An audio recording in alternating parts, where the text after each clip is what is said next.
We're looking to add a little bit of spin to our pitch shots. There's a couple of things that you need to take into consideration. The first is the equipment. What sort of ball am I using? You know, are the grooves on my club face nice and clean? That's huge to the amount of spin we're going to generate. If you have water or dirt on the face, you can see a 40 to 60% reduction in the amount of spin you're generating. The ball we're using as well, if you've got a distance ball, it's obviously not going to spin quite as hard as something with a softer cover.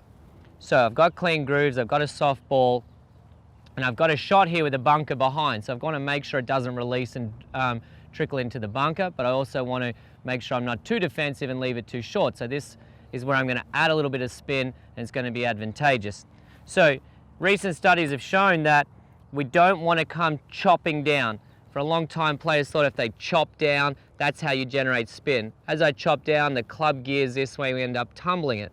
We want to make sure that we sort of land a plane here. So I come in shallow, getting the back wheels to land before the front wheels, generating skid. That skid generates friction, consequently we generate spin.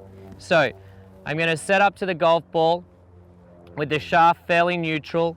I'm going to have my weight forward, but I'm just going to lift the handle ever so slightly, not quite toe down, just making sure I don't get it low so it's very flush on the ground.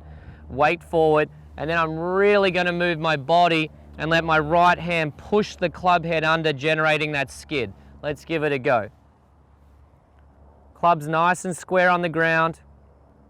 I'm going to make sure I turn and get that right hand to push.